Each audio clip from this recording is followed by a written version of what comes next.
você já leu ali, o Alexandre tá voltando com a gente, porque é uma coisa interessante, porque toda vez que eu convido alguém pra participar de novo, a pessoa fica feliz, porra, tu me quer de novo? Eu falo assim, não, só porque tu desconfiava que pudesse eu não te querer de novo.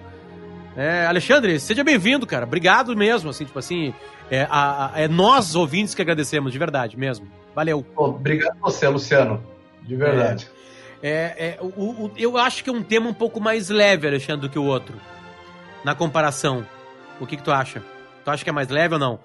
Adivinhações de futuro linkadas a uma pandemia é mais leve do que falar de política? Acho que é aquela história da pandemia é leve, né? O negócio é particularmente grave e é muito mais difícil, né, de fazer qualquer tipo de previsão, né? Dá pra fazer uma série de análises, né? Mas, poxa, previsão pra valer ali e tal, tipo, é bastante complexo. A gente tá um pouco no escuro. Eu não tô no estúdio, tô na minha casa, o Alexandre é a mesma coisa. Não sei se é a sua casa, mas tá num ambiente que eu acho que não é a redação, né? Certamente. Então, a gente pede desculpa porque a gravação é toda feita pela internet. Se acontecer algum tipo de corte, é que a culpa não é nossa. Bom, deixa eu linkar. Deixa eu começar pelo começo mesmo, né? A gente tá perguntando pandemia daqui pra frente. O que primeiro te aparece, assim? Qual é a primeira coisa que vem na tua cabeça? É pensar a economia? É pensar o que exatamente? Primeira coisa que me vem, como alguém que acompanha bastante a parte de economia, a primeira coisa que me vem é como que os governos vão lidar com a queda violenta, né, com a queda violenta dos PIBs, como é que eles vão lidar com as falências em massa, como é que eles vão lidar com a demanda gigantesca por crédito no mercado, né, tal, e é aquela coisa toda, o sujeito tem um restaurante por quilo, ali não está em funcionamento, foi para zero, vai continuar, mesmo que haja uma abertura, as pessoas não são robôs, né? As pessoas, a grande maioria das pessoas vai continuar, né, vai continuar com comportamento, vai continuar se isolando, digamos assim, né? Você tem exceções aí, você tem essas coisas, Gabriela Pugliese, né, tal, tipo, ou festinha que o Eduardo Bolsonaro vai em Maresias, tal, tipo, festinha clandestina, o pessoal acha bonito, né, tal, todo mundo adora fazer coisa clandestina, né, tal. Mas a grande maioria das pessoas ali, elas vão levar muito tempo até voltar para qualquer hábito normal, né? Então você tem grandes setores da economia aí que se não vão deixar de existir, vão sofrer por muito, muito mais tempo. E aí quando você tem um problema sistêmico, quando você tem ali que a empresa não está tendo problema por incompetência, mas porque houve uma grande mudança, os governos têm que entrar. É um dos papéis do governo ali e tal, tipo, como emissor de moeda, né, já que nos países que têm independência financeira, o que é independência financeira do país? É quando a maior parte da dívida do país quando quase toda a dívida do país é feita na própria moeda dele, né? A gente reclama bastante do Brasil e tal, mas as últimas décadas ali tal, o sucesso do Plano Real, né, 25 anos atrás ali e tal, tudo isso propiciou que a gente entrasse para o clube dos países que não têm dívida externa. A nossa situação é diferente de uma Argentina, por exemplo.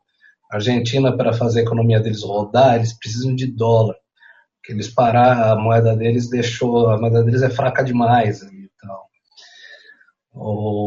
Então, qualquer ajudas financeiras do governo, a princípio, tem que ser feita em dólar. Tal. E aí, arrumar dólar é mais difícil, né? Tal, porque você não imprime dólar, você não emite dólar. O Brasil vivia esse tipo de situação lá atrás, nos anos 80, quando o FMI não saía do noticiário. Por que não saía? Porque o Brasil precisava de dólar emprestado, o Brasil não tinha moeda. Cruzeiro, cruzado e tal, era nota de banco imobiliário. Só servia para transações do dia a dia, transações grandes, ali estava tudo em dólar, né, então. Hoje não, né? Hoje a gente faz parte ali a gente faz parte dos países, junto com a gente, a Rússia, a Índia, a China, mais de moeda forte para valer mesmo, né? Tá? Estados Unidos, União Europeia, né? A Eurozona e o Japão, tal, são países ali tal, que podem se dar o luxo, vamos dizer assim, tal, de criar, de emitir, né? Emitir sua própria moeda, fazer dívida na sua própria moeda e redirecionar esses recursos, né, para quem está precisando mais. A grande questão é tipo assim, se você vai ter sapiência para fazer isso. Eu confio na Angela Merkel para fazer uma distribuição de dinheiro público. Eu não confio no governo federal do Brasil para fazer uma boa distribuição dinheiro público. Não estou dizendo que seja incapaz de fazer, mas vamos lá. Essa não é a pegada do Guedes, né? O Paulo Guedes, eu acho que era necessário ter entrado um ministro da Economia um ministro da Fazenda, né? Tal, com a visão dele. Eu acho que era necessário. O Brasil estava vindo de muitos anos ali, tal, de inchaço nos gastos públicos, tal. Então era o momento da gente enxugar mesmo esses gastos para ter horizonte para baixar os juros, tudo mais. Eu sou a favor do que ele vinha fazendo. Mas a pegada dele, a natureza do Paulo Guedes, a natureza ultraliberal dele, faz com que ele seja um cara pouco simpático, não? A ideia de aumentar gastos públicos, a ideia de, falando grosseiramente, de imprimir dinheiro e dar para quem está precisando. No vídeo da reunião ministerial, isso fica bem claro. Então, ali ele estava falando, né, falando entre os seus iguais ali, sem saber que aquilo ia vazar. E ficou bem marcado para quem prestou bastante atenção, de que ainda era dia 22 de abril, né, tá? Quer dizer, a pandemia já estava toda desenhada, e ainda assim ele estava pedindo, né, ele estava dizendo que investimentos privados iam ser a chave, para a gente sair da crise, e que investimento público ia transformar aquele governo no novo governo Dilma, né? Meio que para meter medo mesmo, para meter medo. Bolsonaro morre de medo de ser empichado, né? Tá? Então, essa palavra, ele repetiu a palavra Dilma lá várias, né? Tá? Assim, cara, para quem estuda de economia, coisa que ele desfazer, né? Tá? Faria sentido ele estudar também um pouco do que aconteceu, do que foi a Grande Depressão, estudar mais do que ele já estudou. O que foi a Grande Depressão? Foi uma queda de 30% na Bolsa, né, que desencadeou uma avalanche de falências bancárias. Bolsa cai de vez em quando mesmo. Em 1929, a Bolsa fazia tanto tempo que a Bolsa estava subindo que era natural que tivesse uma correção. E naquela época o governo tinha aumentado os juros também, justamente para tentar forçar uma correção. De qualquer forma, o que aconteceu? Os Estados Unidos, na época, eles tinham 25 mil bancos, né, tá? Hoje eles têm 4.500, né, com população 3 vezes maior do que era em 29. Mas vamos falar de 29 aqui. Tá? Em 29 eles tinham 25 mil bancos. O que acontecia? A maioria desses bancos era picareta, era uma picaretagem violenta. Então, quer dizer, era um bull market gigantesco, um momento em que as ações, os derivativos e o caramba ali e tal, subia sem parar, então era muito fácil ganhar dinheiro. Mas o que aconteceu várias vezes no Brasil, né? Até agora, até fevereiro, estava muito fácil ganhar dinheiro no Brasil. Né? Então, era só botar em qualquer porcaria da bolsa ali e tal, que qualquer imbecil dobrava o próprio dinheiro em 6 meses e tal. Era isso, eles estavam num momento ali de bull market, com o mercado subindo ali e tal. E então tinha muito banco que pegou e apostava o dinheiro dos clientes em derivativos ali de ações super arriscados. Tal. Derivativo é aquela coisa, se a bolsa cai 10%, o derivativo cai 98%. Né? E aí tinha um monte de banco apostando nisso. Então aconteceu. Na hora que deu a queda de 30%, mano, um monte de banco zerou, ficou sem nada. Então, e aí começou falência bancária. Falência bancária é a pior coisa que tem ali. Então, as pessoas odeiam banco, né, tal, mas quando o banco começa a falir é a pior coisa que tem. Porque aí todo mundo fica sem crédito. Né? É pior do que ficar sem crédito. O sistema bancário, o dinheiro que você tem na sua conta, ele não está lá fisicamente. Ele está emprestado para alguém. Por que você pode sacar? Você tem um acordo lá com o banco, então o banco mantém umas reservas ali para quem precisa sacar, não só sacar, né? Pagar conta. E aí é normal, pô. Se o cara tem 2 milhões, o cara tem 20 milhões na conta, ele comprou uma casa de 18, o banco vai ter 18 milhões ali. E se o banco não tiver, ele pega emprestado com outro banco na mesma hora, com juros baixíssimos. É assim que o sistema funciona. Então, o banco ele não tem a quantidade de dinheiro vamos lá, nenhum banco tem a quantidade de dinheiro, né, para poder saldar, para poder pagar se todos os correntistas forem sacar. O que aconteceu em 1929? Começou a falir banco, aí as pessoas pegaram e falaram, não, ferrou, se o seu banco fale, você não tem mais acesso ao dinheiro, porque o banco não tem aquele dinheiro ali e tal. Se o banco fale, abraço, o dinheiro que você tinha lá tal, morreu, você que se mate. Igual muita gente se matou lá, né? O que acontece? Aí a pessoa sacando dinheiro dos bancos. Quando foi sacando, mais bancos foram falindo e aí rolou uma avalanche. A falência do banco levava a falência de empresa, e falência de empresa aumentava o desemprego foi a 25%, né? Um cada 4 pessoas. O que o governo da época respondeu? Pegou e falou, não, a gente está vivendo uma crise, mas essa crise vai ser boa, porque vai purgar o sistema, né? A gente vai purgar o sistema dos maus atores do sistema, tá? Vai abrir caminho para uma nova geração de empreendedores. E entendia que qualquer um que fosse pedir dinheiro, fosse um banco, fosse uma empresa, que qualquer um que fosse pedir dinheiro do governo ali tal, para tentar se safar dessa, que era um incompetente, que já ia falir de qualquer jeito mesmo. Isso causou a Grande Depressão. A Grande Depressão poderia ter sido evitada com um pouco de ajuda governamental. O governo americano resolveu não ajudar e isso criou a Grande Depressão, que é, né, um momento de queda na economia, consegue ser bastante pior do que o de agora, inclusive.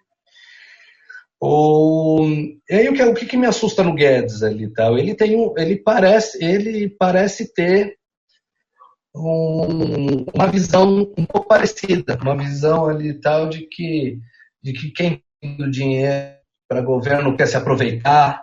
Na reunião ministerial ele fala, não vai ajudinha para as aéreas, não. Não é ajudinha a palavra, é um diminutivo que eles usam ali e tal, sei lá, uma facilitadinha. E aí eles pegam isso, esse candidato ali tal, como se um puta problema sistêmico fosse uma questão de um monte de incompetente ali tal, pedindo facilitadinha para o governo. Isso é uma visão perigosa. A história mostra para a gente ali tal, que quando o governo pega e toma esse tipo de atitude e deixa que a coisa se resolve sozinha,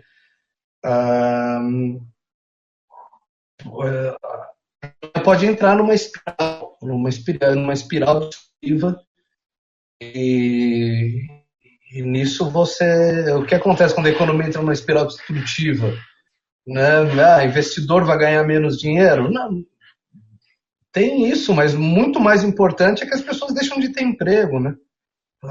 Os índices de desemprego vão subindo. Então, o Brasil já é terrível, né? Tá? Porque mais da metade da força de trabalho é informal. Então, quer dizer, a gente já parte de uma realidade bem ruim, e se não for feito nada sólido no Brasil, a gente vai ter problemas. Cara, um dado novo que apareceu, que eu achei particularmente assustador, foi o da queda da economia no primeiro trimestre. Porque, cara, primeiro trimestre não dá para botar a culpa na pandemia. A pandemia no Brasil, vamos lá, ela oficializou mesmo, a hora que começou o negócio, era no meio de março. Né? Foi no meio de março, meio para o fim de março. Não ali, tá, de lá para mais ou menos ali, sei lá, dia 15, 16 de março, cara, não tinha nada rolando. Tá tudo normal.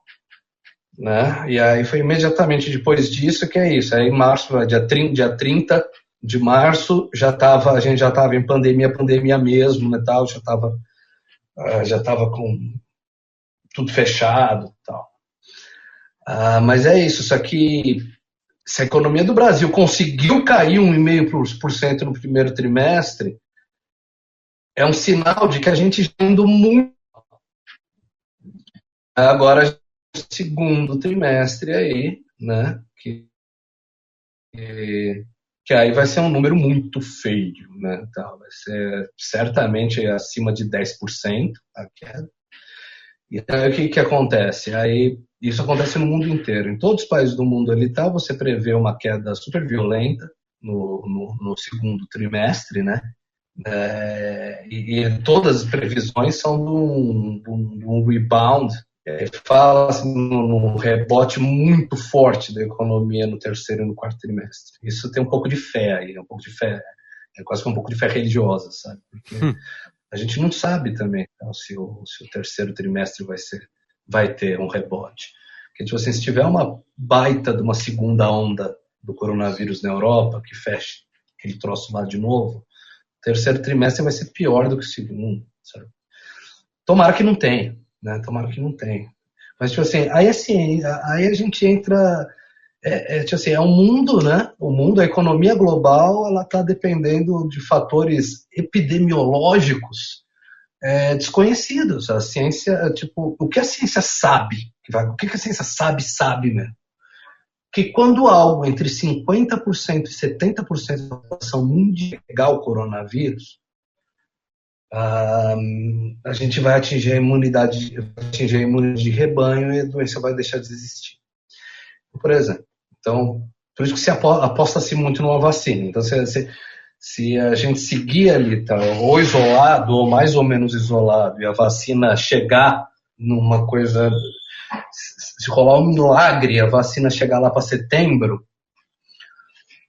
o que acontece? Você não vai precisar que 70% da população fique doente, você só vai precisar vacinar 70% da população e a pandemia virou uma coisa do passado.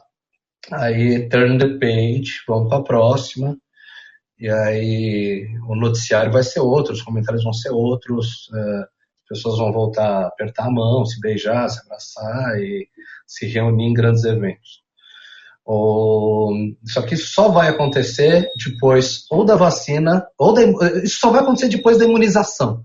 Seja essa imunização por vacina, seja essa imunização por imunidade de rebanho. Historicamente, a vacina, o recorde de desenvolvimento da vacina, a vacina mais rápida na história foi a vacina contra a cachumba. Demorou 4 anos. A gente não pode esperar 4 anos. Porque a gente sabe que pela velocidade de expansão do vírus, em 4 anos, se bobear, a imunidade de rebanho já vai ter chegado. Só que tem um detalhe numérico, ninguém gosta muito de falar.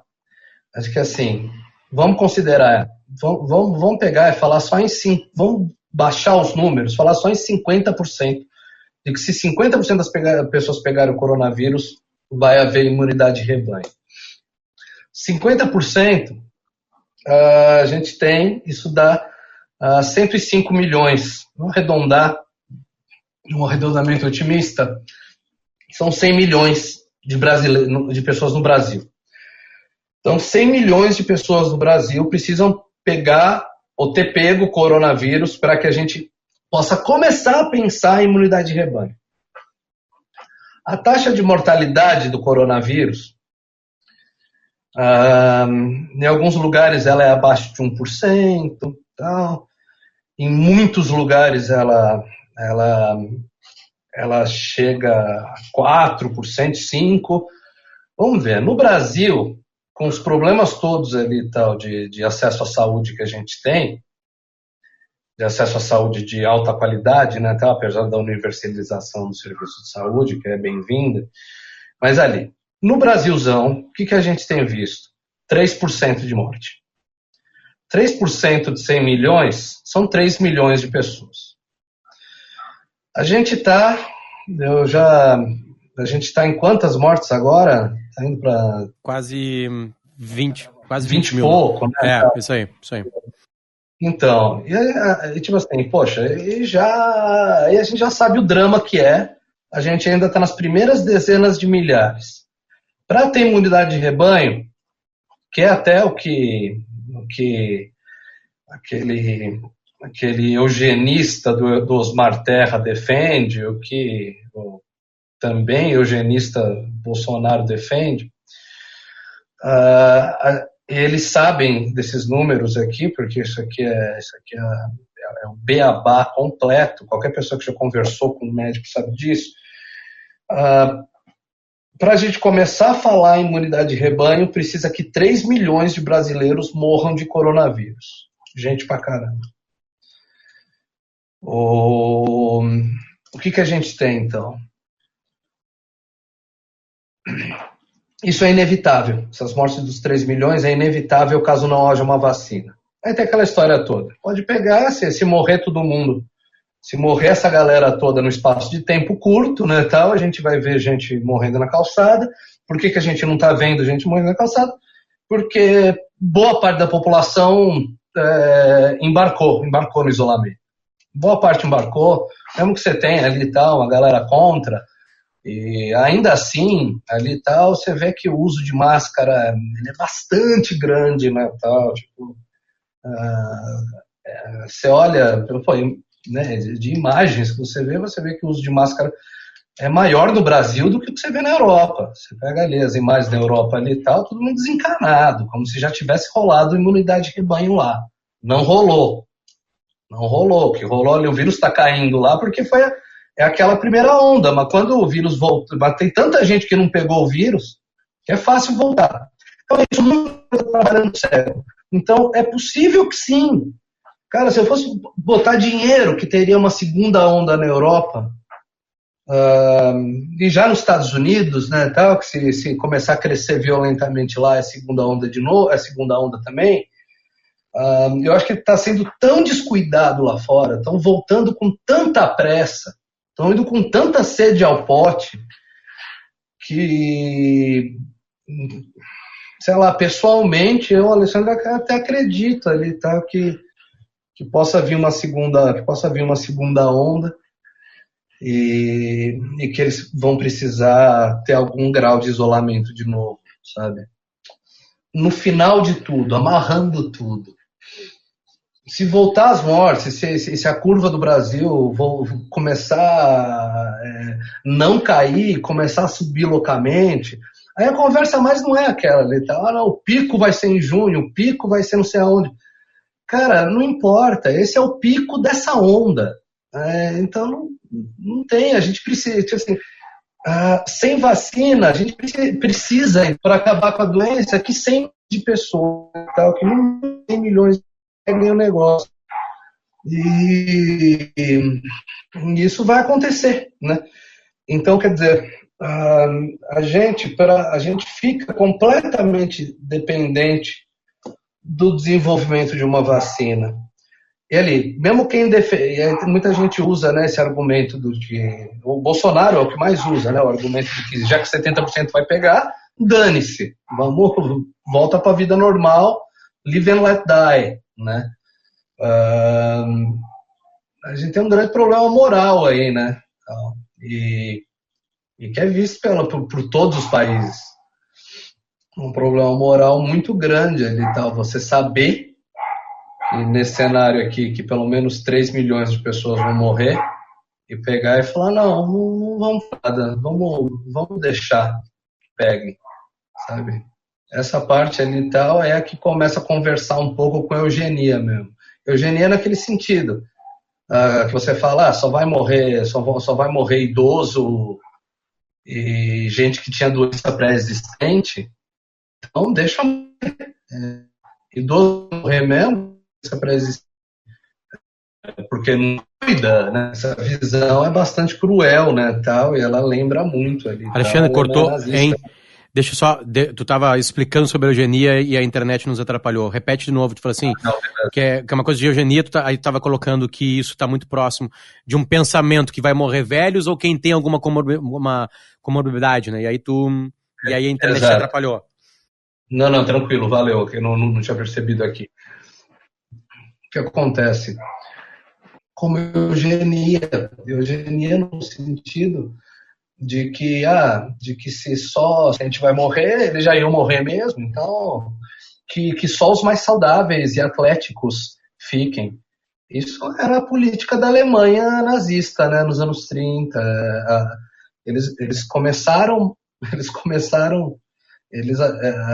tinham uma política eugenista, então eles iam lá e matavam, né, tal, tipo, antes de matar, eles esterilizavam, né, quem fosse alcoólatra, por exemplo, sabe? E mais ainda, quem tivesse lábio leporino, qualquer falha que a pessoa tivesse ali, eles esterilizavam. E depois começou as mortes, né? Depois já que o nazismo era baseado na ideia de que existe uma raça superior, então eles começaram a matar quem não era dessa raça superior, né? Então, começando pelos judeus, pelos ciganos.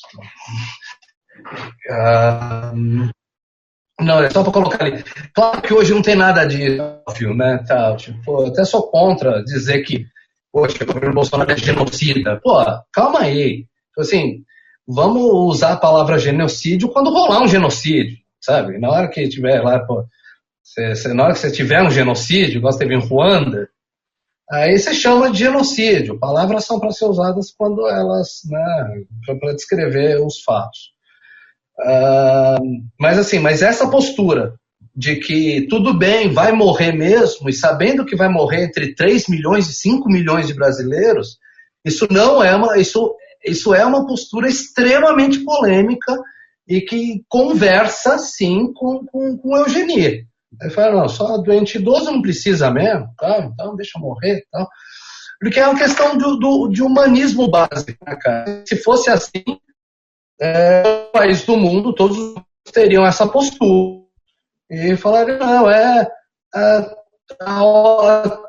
a hora de alguém, tipo, sempre chega a hora de alguém, né? E nenhum país está agindo dessa forma, porque não é aceitável que um governo diga que tudo bem morrer 3%, tudo bem morrer, sei lá, 1,5%, 2% da população, que não tem problema, morrer milhões e milhões de pessoas ali e tal, que não tem problema. Não, tem problema. E não adianta querer voltar a economia a forceps também. Tem um dado que eu acho bastante interessante, que fizeram um dado, não lembro o nome dos estados, mas ali 2 estados americanos, Delaware, mais um, fizeram uma comparação. Por quê? Porque são um estado que teve lockdown e outro estado que não teve nada. Foi tipo Suécia, sabe? Deixa rolar. Os 2 estados, o deixa rolar e o de lockdown, os 2 observaram a mesma queda na economia.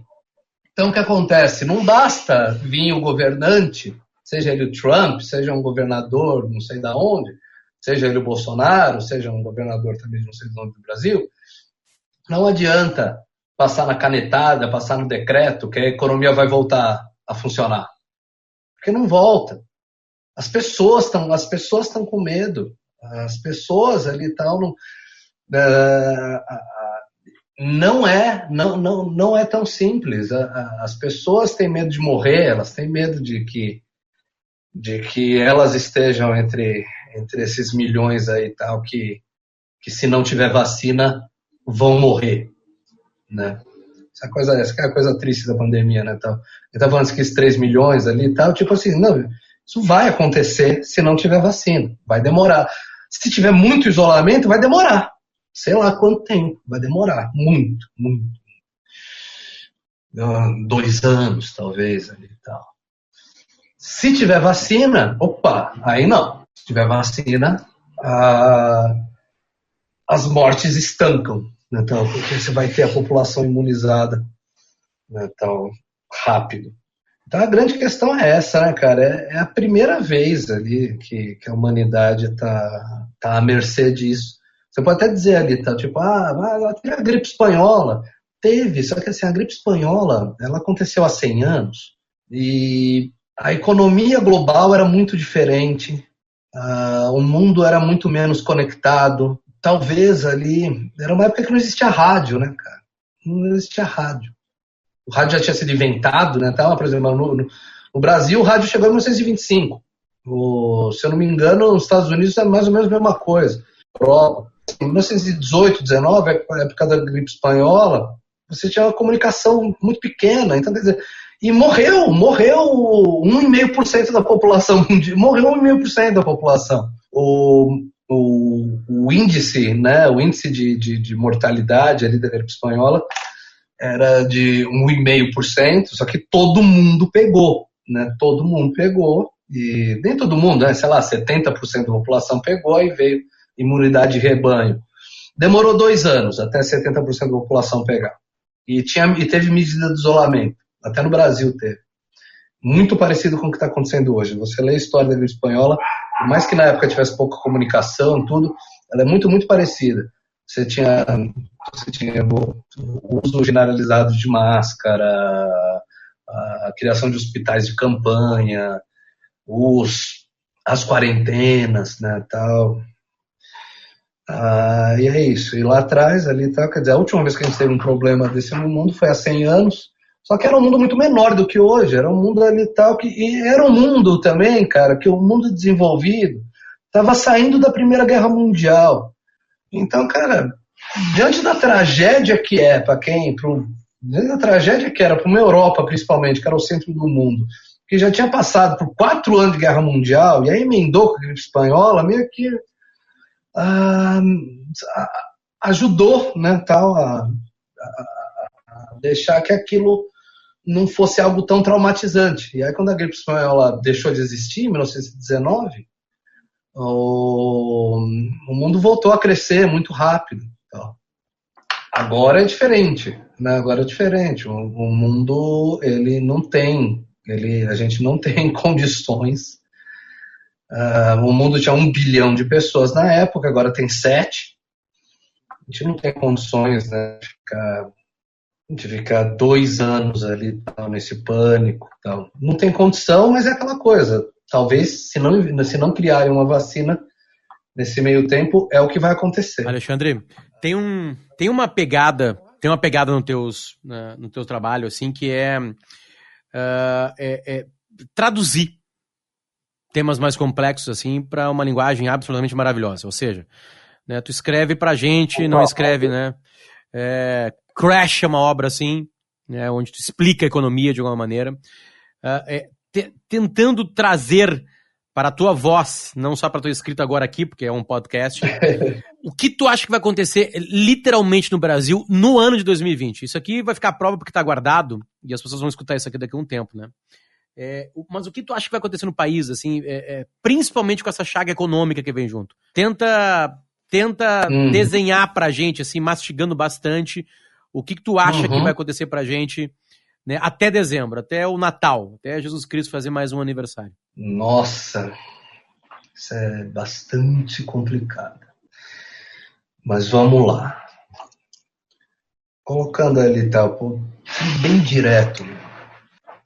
Se o PIB do Brasil... Depois que saiu o negócio de que o PIB do Brasil tinha caído 1,5% no primeiro trimestre, sem pandemia, então as previsões ali tal, para o fechamento do ano, elas estavam em uma queda de 5%, automaticamente já passou para 8%, já quem fala em queda de 10% no PIB em um ano. Cara, o que significa o seguinte, Durante a Grande Depressão inteira, que demorou meia década e pegou o mundo inteiro, a queda no PIB global foi de 15%. Isso gerou, isso já foi uma tragédia, parece que é pouco, né? Parece que é muito, só se for 90%. Não, cara, 15% é tragédia. Se a gente cair 10 em um ano só, vai ter muito problema. O turbilhão político vai crescer. E não estou dizendo que é por causa desse governo, qualquer governo. Se Jesus Cristo em pessoa fosse o chefe do executivo, né? E com o Drauzio Varela de ministro da Saúde, né, tal, já que e Mahatma Gandhi ali e tal, na fazenda, essa galera ia cair. E vai a gente de preto para Paulista para derrubar Mahatma Gandhi, para derrubar o Winston Churchill. Porque a queda de 10% é algo tão violento, isso vai gerar um mar de desemprego, de violência tão grande que é difícil um governo se segurar. Mas ali, como se a coisa mais importante um governo é a coisa mais importante do país, mas não é só isso, né? O principal mesmo ali é o turbilhão social. Você tem um turbilhão social ali e tal. Você tem um descontentamento social muito grande e tal. Isso é muito pesado, porque é isso. Num cenário sem vacina, a tendência é tão negativa que é difícil você falar ali e tal, que tipo, é difícil você prever que a virada de 2020 é um negócio bastante dramático, tá? Não seja um cenário bastante dramático. Mas é ali, né, cara, é tão complexa a situação que você também pode tentar fazer um raciocínio otimista. Num raciocínio otimista... Eu ia te pedir isso. Tu está baseado em vários números, aí tu está trazendo uma realidade, que a realidade ela é pessimista, mas eu ia te pedir, né, tipo assim, vamos lá. E esses mesmos números a gente pode lê-los de uma maneira um pouquinho mais feliz? Pode.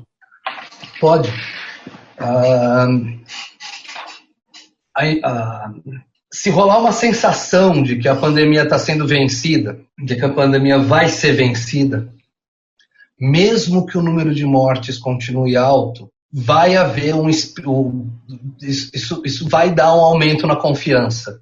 Se houver uma esperança bastante clara de que a pandemia pode ser vencida. E o que é uma esperança bastante clara? Aí, cara, é coisa de sensação mesmo. Ele é tipo, se o estudo sobre uma vacina trazer notícias muito boas, mesmo que essa vacina não tenha chegado nas pessoas ainda e as mortes continuem acontecendo, isso traz uma injeção positiva para a economia muito grande. A gente fala economia, né, cara? Tipo assim, não é só... economia fica sinônimo, né, tal de gravata e de investidor, de cheque. Não é, né, cara? A palavra economia mesmo, o que é? Ela vem do grego, né, oikos, e junto com nomia, que é regras. Oikos significa casa, tipo oca, né? Oikos significa casa em grego e nomia significa regras. Então, a economia são as regras da casa, né? O que são as regras da casa? É, por exemplo, quanto juro que você vai pagar numa televisão a prazo. Então, segundo as regras da nossa casa, você vai pagar muito juro ou pouco juro. É isso, são as regras da casa, né? Num cenário em que a pandemia seja muito pesada, essas regras da casa, elas vão ter que mudar, né? De modo que elas favoreçam quem está sendo prejudicado na pandemia. Então, uma regra da casa que podia mudar, né, tal, era justamente o lance. Você tem um pequeno empresário ali e tal, cara, um empréstimo de um empréstimo de 400 mil reais salvaria a pele dele? Poxa, então mude-se as regras da casa para fazer com que imprima-se 400 mil reais e dê na mão desse cara, entendeu? Que é exatamente o que fazem, é exatamente o que se faz em período de crise, em período de guerra. Então, essas regras, né, tal, precisam ser mais mudar, precisam ser achadas, né, tal. Não é o que está acontecendo. Quando quem precisa de empréstimo tem que deixar a mãe de garantia. Aí você tem lá banco fazendo propaganda que é juros de 1% ao mês. Mano, 1% ao mês é juros de agiota. A gente está em deflação. A gente está em deflação. Outra coisa que é parecida com a Grande Depressão. E os preços não sobem, os preços caem. Mas o preço cair, ele é bom para quem está ali recebendo seu salário, né? Tá? Porque você não precisa nem aplicar o dinheiro, porque ele já... Você deixar no cara o valor dele. O problema é que deflação significa que não tem ninguém abrindo empresa, não tem ninguém investindo em coisas que criem emprego. Então, um cenário de deflação, na hora que você perde teu emprego, você não arruma outro. Isso é grave. É melhor a inflação, em que se você perder seu emprego, você arruma outro, do que a deflação, que ela geralmente é um sintoma de que se você perder seu emprego, você não vai conseguir outro, porque a economia não lhe permite, né? É uma loucura, né, Alexandre? É uma loucura que a sensação... Que loucura isso, né? A sensação pode mudar tudo. Óbvio que a sensação... Exatamente. Tu colocou assim, né? A sensação está linkada a uma realidade, que é uma notícia de uma promissora vacina para qualquer momento. Né? Tipo assim, tem uma notícia, mas há uma sensação. Não existe a vacina. Não tem ninguém ainda, né, com uma ampolinha sacudindo e botando no teu braço. Isso não está acontecendo ainda. Só isso basta. Agora, de novo, assim, a gente está vivendo uma situação onde o Brasil é muito grande. Tem cidades que não chegou o coronavírus. Talvez nem chegue o novo coronavírus, né? Ele é gigantesco. Exatamente. Mesmo nos Estados Unidos. Os Estados Unidos é gigantesco, tem regiões muito mais afetadas. A Itália, que é pequenininha, né? O foco foi no norte e não no sul. E aí, pegando um pouquinho isso de sensação, porque o Jornal Nacional ele vai para todos os locais, né? E o Jornal Nacional, as histórias do Jornal Nacional são histórias pesadas. Elas são histórias diárias e pesadas. E aí no final de semana tu acha que vai descansar, vem o Fantástico. Né? Eu tô dizendo 2 super produtos que chegam em milhões de pessoas. Tô falando de coisa massiva mesmo, realmente massiva. Tu como um estudioso da economia e um mastigador dela para nos dar de presente, eu vou falar, é foda depender de uma sensação, né? O quanto isso na história da humanidade a gente precisou. Tipo assim, quantas outras vezes tu pode falar pra gente que essa sensação nos salvou? Tem algum fato histórico que fala assim, que a sensação deu certo naquela vez e isso pode ser transportado para agora?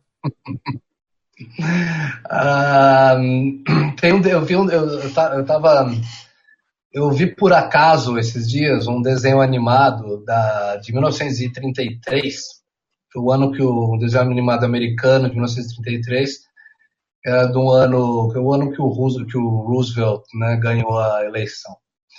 E aí o desenho animado ali e tal, ele é bem um retrato da época dele. Então você tinha um monte você tinha ali os personagens do desenho, né, que era uma coisa meio me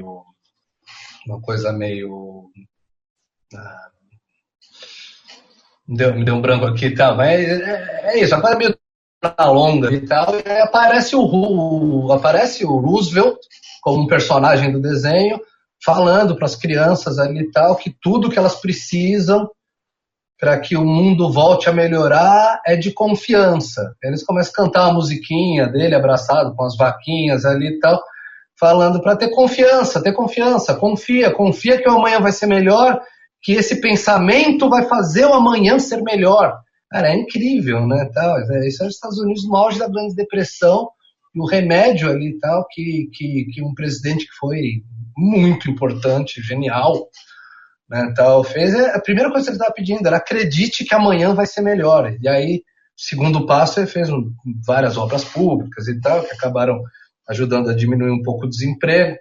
E aí até que veio, né, uma coisa que não era sensação, que era a Segunda Guerra Mundial. E com a Segunda Guerra Mundial ali, o desemprego acabou. porque quem estava desempregado passou a Ford ali e tal, ela fazia carro na Grande Depressão, mas fazia menos carro. Quando a Ford precisou fazer avião de combate, do dia para a noite, cara, pegava qualquer um para ir trabalhar na linha de montagem ali e tal. Como é que pagava o salário? O governo imprimia dólar e pagava. Imprimia dólar e ia na mão do cara da linha de montagem. Aconteceu, o desemprego caiu para zero. E como a guerra não estava acontecendo lá, né, era um fenômeno que a guerra estava rolando na Europa e no Pacífico, então eles passaram a ter uma sensação de que tudo tinha ficado bem. Então, em plena Segunda Guerra ali e tal, eles tiveram uma recuperação econômica brutal. O crescimento do PIB de 17%, 18% ao ano. E que acabou fazendo com que os Estados Unidos virasse o país hegemônico que virou no pós-guerra. Então, quer dizer, lá, o que trouxe essa sensação não foi uma vacina, claro, não era pandemia. O que trouxe essa sensação lá foi o fato que ninguém mais conhecia alguém desempregado. Então, quer dizer, o sujeito ali está pensando se ele monta ou não monta uma esfirraria, no momento que não existe confiança, ele não monta a esfirraria e fica, né, não monta. Ele guarda o dinheiro dele e fica lá vendo Netflix. No momento que tem confiança, o cara não vai ficar vendo Netflix, baixa o espírito animal dele, ele vai lá e monta uma esfirraria. Essa esfirraria dá 3 empregos. Esses 3 empregos eram de pessoas que antes não estavam podendo pegar ônibus ali e tal, porque não tinham dinheiro. Essas pessoas voltam a gastar, a ter seu dinheirinho, né, a fazer suas compras ali, que eu estou dando um exemplo, né, uma coisa, uma esfirraria. Isso vale para as coisas grandes também. Você só vai ali, quer dizer, o sujeito só vai montar uma mineradora no Brasil ali e tal, se tiver confiança na economia do Brasil e na economia global, principalmente, né, nesse caso. E tendo confiança, a roda começa a girar. Às vezes tudo que você precisa é que realmente ali as pessoas que têm dinheiro, que elas desentesorem esse dinheiro ali e tal e invistam, coloquem na economia ali e tal e criem empregos. O governo pode simular isso, ele pode dar um gatilho para isso, igual foi na Grande Depressão, o Roosevelt, né? Na falta de gente na falta de empresa para fazer na falta de empresa que fazia hidrelétrica, então aí ele pegava e montava uma pequena hidrelétrica numa cidadezinha que nem precisava da hidrelétrica, ela montava para as pessoas passarem a ter emprego. E mesmo assim foram essas medidas do Roosevelt que acabaram com o desemprego lá. Foi a Segunda Guerra Mundial mesmo, um pouquinho depois. Quer dizer, esse foi a injeção de ânimo. A injeção de ânimo foi as pessoas verem que o pleno emprego tinha voltado, mesmo antes de vir uma grande bonança econômica, né? Igual eu falei, as pessoas estavam comendo mal, né, tal, porque os recursos ia quase tudo para o esforço bélico, né, tal. Mas mesmo assim, né, isso fez com que a confiança voltasse. Então o que a gente diz ali? Se a confiança voltar, aí a história é diferente.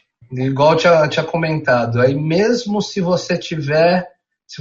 Aí o que você precisa? Você precisa ainda assim ter mecanismos de controle para que as mortes não saiam, as mortes que são inevitáveis, para que elas não ultrapassem que elas não cheguem a certos picos de gerar pânico, né, tal. Se você não tiver ali, tal, se você não tiver um pico capaz de gerar pânico, a sociedade consegue conviver, né, tal, com uma doença mortal, consegue conviver com uma doença mortal de uma forma talvez menos dramática. Então é isso, cara. Meu raciocínio otimista é se houver injeções ali de confiança, principalmente vindas de novos estudos com vacina, de testes promissores, né, tal, e isso daí dá uma injeção de confiança ali capaz de fazer com que o caos não se instaure, capaz de fazer ali tal com que menos gente perca emprego, fazer com que essas rodas girem. Enquanto isso, os governos do mundo inteiro precisam trabalhar para mitigar a parte econômica. Porque nenhum governo, né, tem como fazer milagre e criar uma vacina. Ninguém pede para Angela Merkel inventar a vacina, né? Ninguém pede para o Bolsonaro, para o Trump inventar uma vacina. Vai lá e inventa. É impossível. Então, tudo que eles têm a fazer é distribuir o que está faltando. O que está faltando? Dinheiro. Por isso que a gente está num cenário de deflação, né? Porque tem muito menos dinheiro circulando. Então, eles têm que dar uma engatilhada nisso para que haja menos dinheiro faltando. Tem que emprestar fundo perdido mesmo para quem está quebrado. Não tem jeito. É assim que se resolve, sabe? Alexandre. Oi. Eu ficaria mais um tempão contigo, na verdade, porque o papo sempre flui. Sempre flui. Nenhuma resposta tua é simples, né? Tu precisa ancorar bem ela, fundamentar bem ela, e eu acho por isso que eu te convido por aqui, porque sempre foi muito claro. Parabéns pela obra, parabéns também pela Super, né? Que serve sempre nesses momentos também como um mastigar, assim. Eu lembro é uma coisa louca, porque é uma leitura da minha adolescência e continua sendo uma leitura de 41 anos de idade, muito agradável, assim, né? Então eu agradeço muito pelo teu trabalho. Tu é um dos diretores de redação dessa história aí, então acho interessante isso. Obrigado, volte sempre. Tomara que eu precise de ti e tu diga assim. Valeu, Luciano, obrigado. Eu só queria para deixar um recadinho antes. Por favor. Que a Super Interessante, a edição de julho da Super Interessante é justamente sobre a capa, a matéria de capa da edição de julho é justamente... Julho ou junho? Sobre 06 ou 07? Junho. 06. Eu que perdemos todo o tempo. Sim. A edição de junho da Super, que acabou de chegar, ela é justamente sobre isso, é justamente sobre recuperação econômica e o que a história tem a ensinar pra gente. Ótimo. Tá bom, a gente tá em junho agora, gravando isso aqui em junho. Eu dei uma olhadinha nos números, são perto de 30 mil mortos no Brasil já, para calcar bem o dia que a gente tá gravando. Né? Vamos colocar um time mark com o número de mortes, olha só que loucura. E a edição já tá. Então já tá chegando agora aí para quem é assinante, para quem procura na banca. Cara, obrigado pelo teu carinho e pela tua atenção. Certo? Mesmo. Obrigado. Valeu, um abração, cara. Tchau. Esse podcast aqui, ele é uma junção de esforços da minha, Luciano Potter, também da produção de Larissa Brito e também da edição de Funny Box. E quando a internet dá problemas como hoje, né, ele vai lá e conserta depois pra gente, ou tenta consertar, tem limites também, né? A gente tá vivendo muito problema disso. Antes a gente gravava em estúdio, era tudo mais fácil, ligações telefônicas, agora a gente precisa da internet, porque é difícil de gravar com o telefone no Viva Voz, a gente tenta entregar o melhor, mas a internet às vezes atrapalha, né? Mas acho que deu pra compreender tudo que o Alexandre falou, certo, gente? A gente volta a qualquer momento, volte aqui em Pota Entrevista e multiplique essas entrevistas que a gente acha sempre que, além de serem legais de escutar agora, em momento de pandemia, já que tá ali pandemia daqui pra frente, é legal de escutar também depois, pra gente ter uma noção de o que a gente pensava nessa época. Certo? Obrigado pelo carinho de vocês. Volte sempre.